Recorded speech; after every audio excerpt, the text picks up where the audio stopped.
back, and then he gets another pitch, full count. Here we go. What's very confusing is the catcher didn't even touch it. No, it was gone. He just cleaned He was trying to it throw out. that through the backstop. Anyways, Okay, we're going to get into hockey. I'm but, going like, tonight, like, so I'm terrified. Oh, you're going I'm going tonight. Oh, my God, you're going to die. Yeah. One game here. Yeah.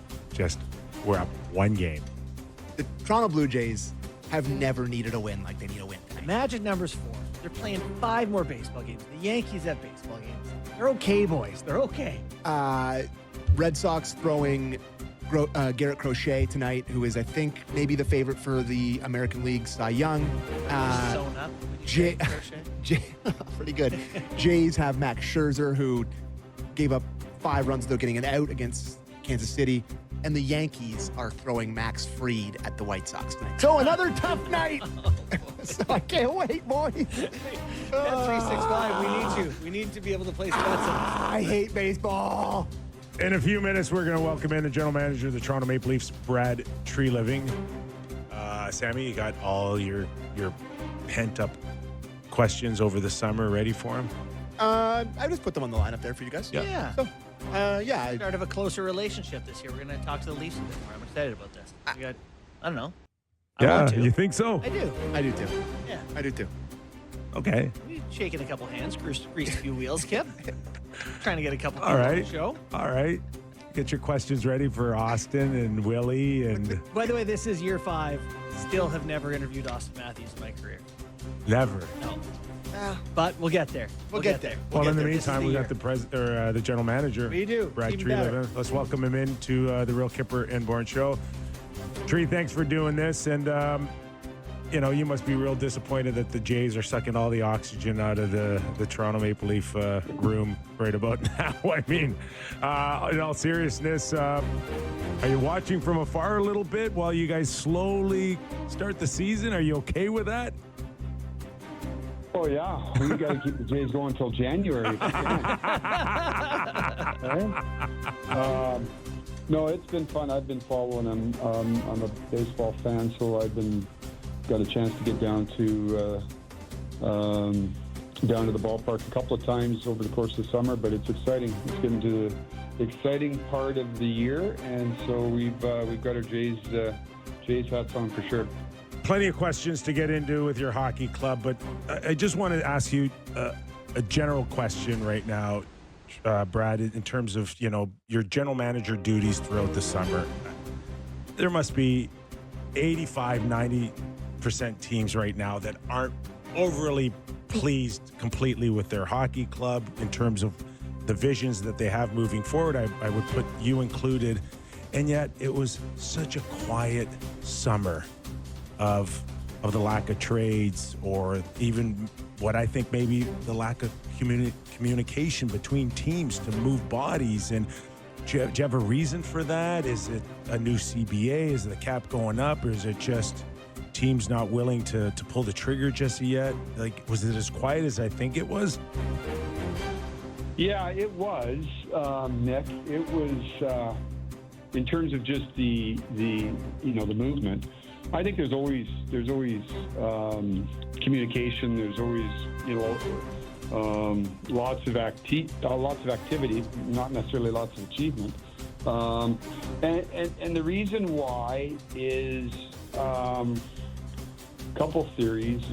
I don't necessarily think it has anything to do with the CBA, other than you had, number one, financially, you had a cap that increased significantly for the first time in a long time. So there wasn't, in most cases, there wasn't any real financial pressure, right? Where we've seen in the past where a team has either got financial pressure here with contracts that are due now, or where they see a year from now where they've got to get ahead of it, and make some room.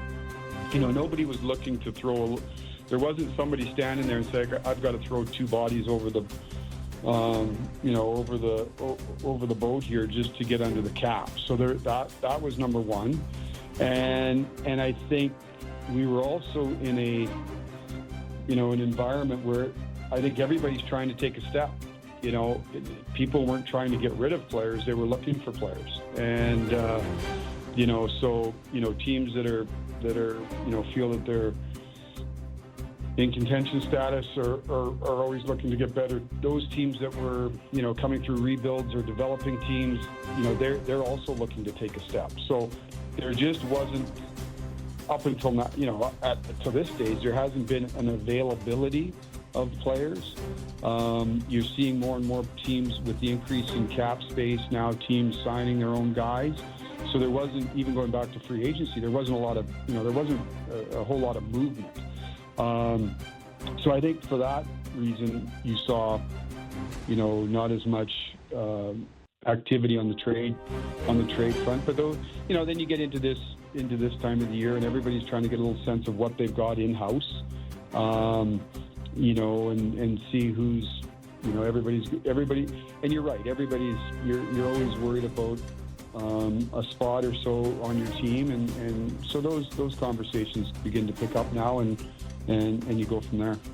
So, Tree, one thing that you've referenced in some pressers and even are sort of alluding to here is, you had wanted to add maybe another top six forward to play perhaps alongside Matthews and Nyes. What do you see, like, playoffs, when playoffs start, on that right wing position, what is the path to getting that solved, to finding the answer you want alongside Austin Matthews? Well, I think step one right now is seeing, I know everybody's focused on that one spot, and I get it, and certainly we are. But you don't know where chemistry is going to come from, right? You don't know where, who may have a match. You can sit here and put it down on a piece of paper, but everybody will have an opinion on it. But till you get out on the ice and you see who fits with who.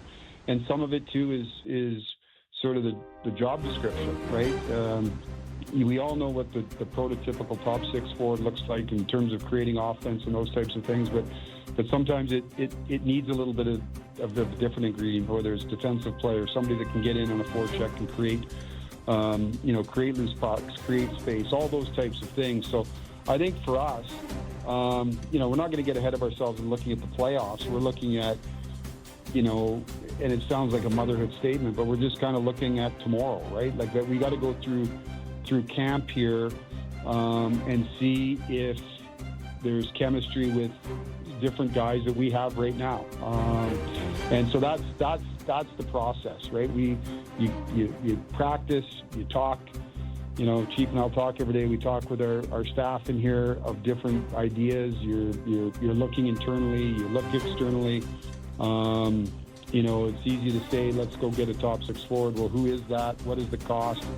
So that's really where we're focused at, Justin, is okay, we've got our group in camp. We're 6 days in or whatever we are. Is there a fit? We've seen Michelli up there. Right now they've had one preseason game under their belts. Max is just now back joining the group. He was